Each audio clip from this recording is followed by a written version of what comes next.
Hello guys, this is Paridhi. Welcome back to my channel modern English with Paridhi ma'am. Good evening guys, कैसे हैं आप सब? I hope कि सब अच्छे होंगे.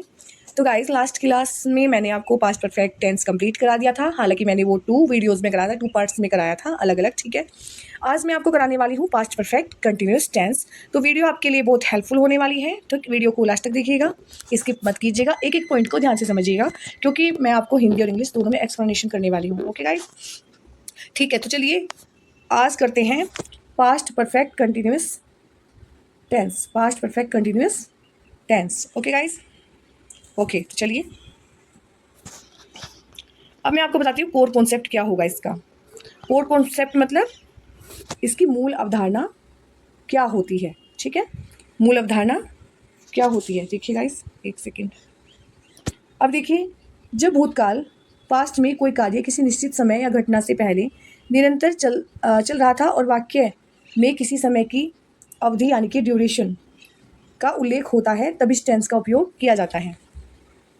ओके गाइस, मतलब भूतकाल यानी कि पास्ट में कोई कार्य किसी निश्चित समय या घटना से पहले निरंतर चल रहा था. ठीक है, और वाक्य में समय की अवधि ड्यूरेशन का उल्लेख होता है, तब इस टेंस का उपयोग किया जाता है. समझ गए? ओके.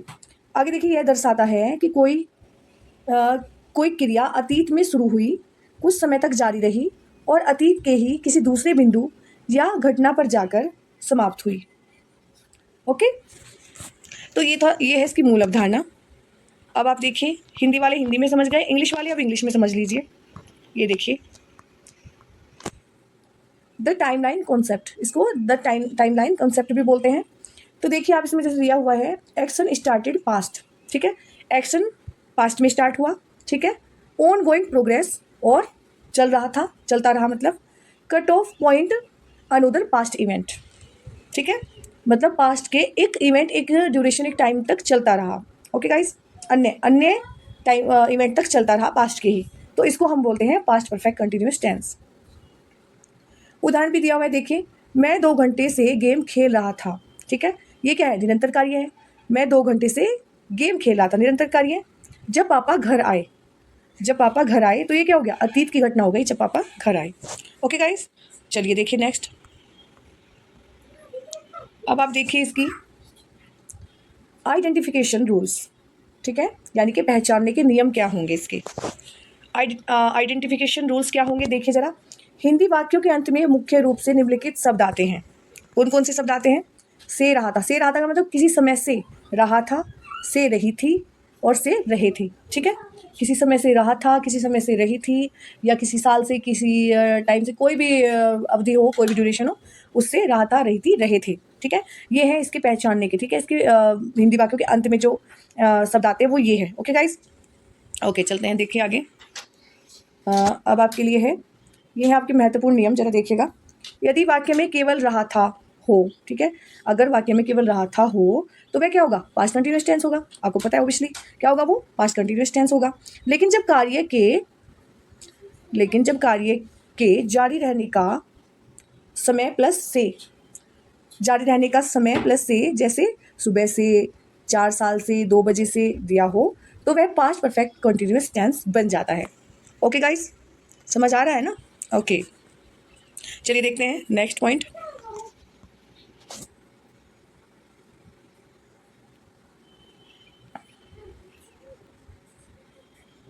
देखिए गाइस, ये है आपके लिए गोल्डन ब्लूप्रिंट सेंटेंसेस स्ट्रक्चर्स. ठीक है, तो ये है इसमें सेंटेंस टाइप, और ये है मास्टर फॉर्मूला और स्ट्रक्चर.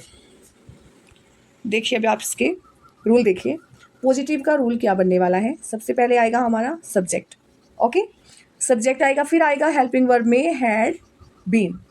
ओके गाइस, फिर आएगी वर्ब की फर्स्ट फॉर्म. वर्ब की फर्स्ट फॉर्म आएगी और इसमें साथ ही लगेगा आईएनजी. जैसे आप पास्ट कंटिन्यूस में आईएनजी का यूज़ करते हैं, सेम ही तो है.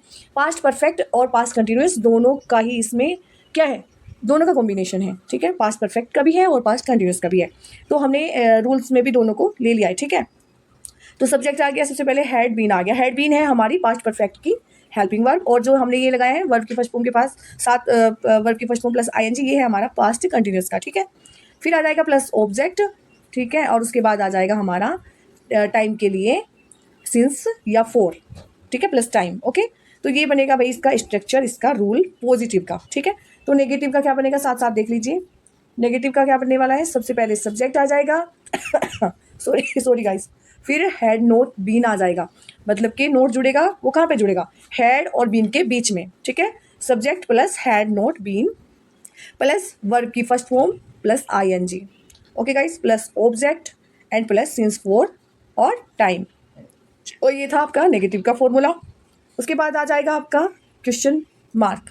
क्वेश्चन मार्क मतलब इंट्रोगेटिव सेंटेंसेस, ठीक है। ये है हमारे फर्स्ट टाइप वाले, क्योंकि हेड से स्टार्ट आप देख रहे हैं, हेल्पिंग वर्ब से स्टार्ट हो रहे हैं, तो हेल्पिंग वर्ब से स्टार्ट हो रहे हैं, तो इसका मतलब है ये है हमारे फर्स्ट टाइप। लिख देती हूँ यहाँ पे,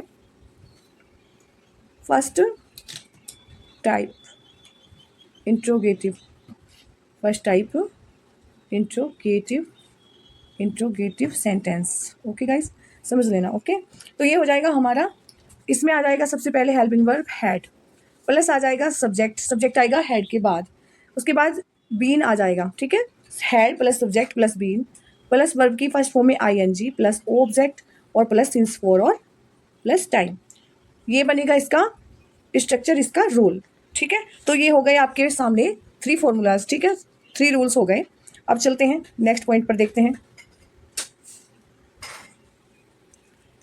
स्क्रीनशॉट लेते रहिएगा अगर आपको कोई मतलब बीच बीच में अगर आपको ऐसा हो रहा हो कि जैसे मैं स्क्रीन पर बता देती हूँ ना आपको, तो लिख देती हूँ, तो उसमें क्या होता है कि स्क्रीन में जो लिखा हुआ है ना वो हाइड हो जाता है। तो आप एक काम कर लीजिएगा, स्क्रीनशॉट लेते रहिएगा साथ साथ में, ठीक है। ये देखिए, अब चलते हैं नेक्स्ट पॉइंट पर। नेक्स्ट पॉइंट है हमारा application of since and for, ठीक है।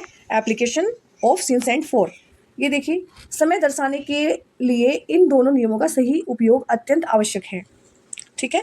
समय दर्शाने के लिए इन दोनों नियमों का सही उपयोग अत्यंत आवश्यक है। दोनों नियमों का किनका, since equal to point of time, यानी कि निश्चित शुरुआती समय। सिंस कौन सा समय होता है, पॉइंट ऑफ टाइम होता है, सिंस होता है पॉइंट ऑफ टाइम, ठीक है। सिंस एंड फोर, इनका दोनों का कॉन्सेप्ट आपको समझा रहे हैं यहाँ पे। समय दर्शाने के लिए इन दोनों नियमों का सही उपयोग अत्यंत आवश्यक है, यानी कि सिंस का और फोर का।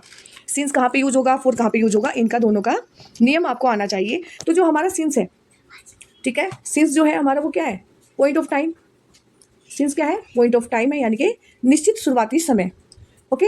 तो जब कार्य शुरू होने का सटीक समय या नाम दिया गया हो, ठीक है, उस सिचुएशन में क्या करना है आपने, सिंस, जैसे कि since 2016, since Monday, since morning, since 4 PM, since childhood.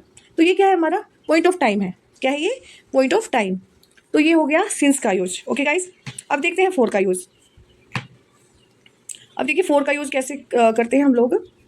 तो फोर क्या होता है हमारा, equal to period of time. क्या बोलते हैं फोर को, पीरियड ऑफ टाइम, यानी कि समय की कुल अवधि, ठीक है, यानी कि गिनती, समय की कुल अवधि।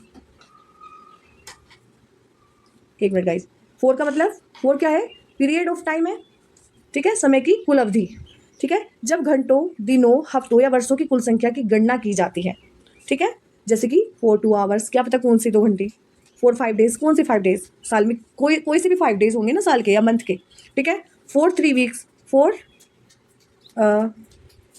10 ईयर्स, ठीक है, कौन से 10 साल, ठीक है। मतलब ये हो गया, ये होता है अनिश्चित समय। फोर को हम क्या बोलते हैं, अनिश्चित समय, यानी कि पीरियड ऑफ टाइम, ठीक है। तो ये हो गया हमारा फोर का यूज कैसे करना है और सिंस का यूज कैसे करना है, समझ गए। ओके, चलते हैं नेक्स्ट पेज पर, स्क्रीनशॉट लेते रहिएगा।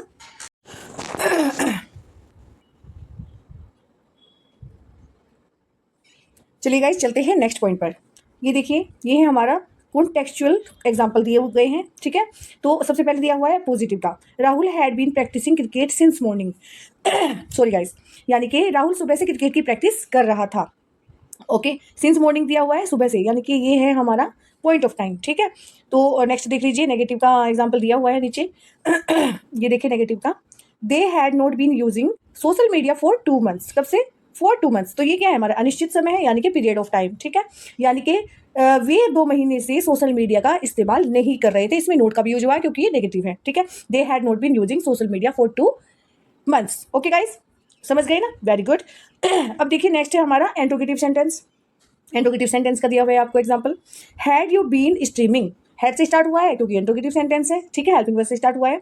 Had you been streaming on YouTube for an hour before the internet went down. कब से? फॉर एन आवर, यानी कि 1 घंटे से। और कौन से 1 घंटे से? ये अनिश्चित समय है, इसलिए फॉर का यूज हुआ है। क्या आप इंटरनेट बंद होने से पहले 1 घंटे से यूट्यूब पर स्ट्रीम कर रहे थे? ओके गाइस, समझ गए ना? ओके, चलते हैं नेक्स्ट पॉइंट पर। देखिए, अब आपके लिए दिए गए हैं एक्सप्रेशनल रूल्स, यानी कि स्टेटिव वर्ब्स, ठीक है, ठीक है, ये है हमारे एक्सप्रेशनल रूल्स, ठीक है, स्टेटिव वर्ब्स के। ध्यान से देखिएगा।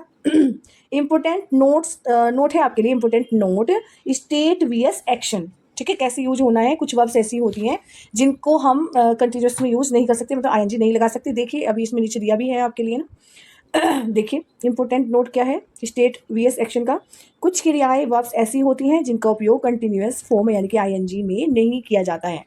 ओके गाइस, भले ही वाक्य में समय दिया गया हो, इन्हें स्टेटिव वर्ब्स कहा जाता है। स्टेटिव वर्ब्स कौन सी होती है देखिए जरा, जैसे कि लव हो गया, हेट हो गया, नो हो गया, अंडरस्टैंड, ओवन, बिलीव हो गया, ठीक है, ये हमारी स्टेटिव वर्ब्स हैं। इनमें हम आईएनजी कभी नहीं जोड़ सकते, आपको पता भी होगा। ठीक है, जैसे लव में आईएनजी जोड़ेंगे तो वो गलत हो जाएगा, ठीक है ना। तो ऐसी स्थिति में हमने क्या करना है, देखिए गाइस, ऐसी स्थिति में वाक्य को पास्ट परफेक्ट कंटिन्यूस के बजाय हम पास्ट परफेक्ट टेंस में बनाते हैं, सिर्फ उसमें पास्ट कंटिन्यूस में नहीं बनाते, पास्ट परफेक्ट टेंस में ही बनाते हैं। ओके, देखिए आप जैसे दिया भी है नीचे ना, I had been working him since 2018। I had been नविंग, नविंग सॉरी मैं वर्किंग बोल रही थी, नविंग है मतलब जानना, नव के साथ आईएनजी जोड़ दिया तो ये रॉन्ग हो गया, क्या हो गया, ये गलत हो गया। ओके, तो सही क्या होगा, I had now him since 2018, ये होगा आपका पास्ट परफेक्ट में बनेगा, ये बनेगा आपका सही sentence. Okay guys, okay, got it. चलते हैं नेक्स्ट पॉइंट पर। अब आप देखिए क्या दिया हुआ है। अब दिया हुआ है कंपैरिजन, कंपैरिजन चार्ट दिया हुआ है किन के बीच में, पास्ट कंटिन्यूअस के बीच में और पास्ट परफेक्ट कंटिन्यूअस के बीच में। आपको यहाँ पे कंपैरिजन बताया गया है कि क्या होता है, ठीक है। देखिए गाइस, पास्ट कंटिन्यूअस क्या है, ये कार्य भूतकाल में चल रहा था, इसमें समय का कोई उल्लेख नहीं होता, यस है ना, पास्ट कंटिन्यूअस में समय का तो उल्लेख नहीं होता ना। अब क्या है कि ही वॉज स्टडिंग, वह पढ़ रहा था, ठीक है, ये तो सिंपल पास्ट कंटिन्यूअस हो गया, इसमें समय की कोई अवधारणा है ही नहीं है इसमें, ठीक है। अब आ गया हमारा पास्ट परफेक्ट कंटिन्यूअस, इसमें क्या होता है कि कार्य जो है भूतकाल में चल रहा था, प्लस साथ में समय यानी कि टाइम ड्यूरेशन भी दिया होता है, ठीक है। ये इनमें जो है ना डिफ्रेंशिएट किया गया है आपके सामने, मतलब इसमें कंपैरिजन किया गया है कि अंतर क्या है दोनों में। तो देख लीजिए आप, पास्ट कंटिन्यूस में क्या है कि इसमें सिर्फ कार्य जो भूतकाल में चल रहा था, कंटिन्यूस चल रहा था, सतत चल रहा था, और इसमें समय का कोई उल्लेख नहीं होता। लेकिन पास्ट परफेक्ट कंटिन्यूस टेंस में क्या होता है कि कार्य भूतकाल में चल रहा था, प्लस साथ में समय यानी कि टाइम ड्यूरेशन भी दिया होता है, ठीक है। तो जैसे कि एग्जांपल है, he had been studying for 4 hours, ठीक है, he had been studying for 4 hours, वह 4 घंटे से पढ़ रहा था। ऊपर क्या था, ही वॉज स्टडिंग था, खाली वह पढ़ रहा था, लेकिन इसमें ही हैड बीन, और इसकी ये जो पहचान है हैड बीन यानी कि पास्ट परफेक्ट कंटिन्यूअस की helping verb. Studying for 4 hours, वह 4 घंटे से पढ़ रहा था, ठीक है। तो ये थी भाई आज की हमारी क्लास। आई होप कि आपको क्लास पसंद आई होगी, और अगर आपको क्लास पसंद आई है, वीडियो पसंद आई है, तो वीडियो को शेयर कीजिएगा अपने दोस्तों के साथ और लाइक कीजिएगा वीडियो को। और अगर आप चैनल पर नए हैं तो चैनल को सब्सक्राइब ज़रूर कीजिएगा, ठीक है। मिलते हैं ऐसे ही अगले हेल्पफुल वीडियो में, तब तक के लिए टेक केयर, बाय बाय।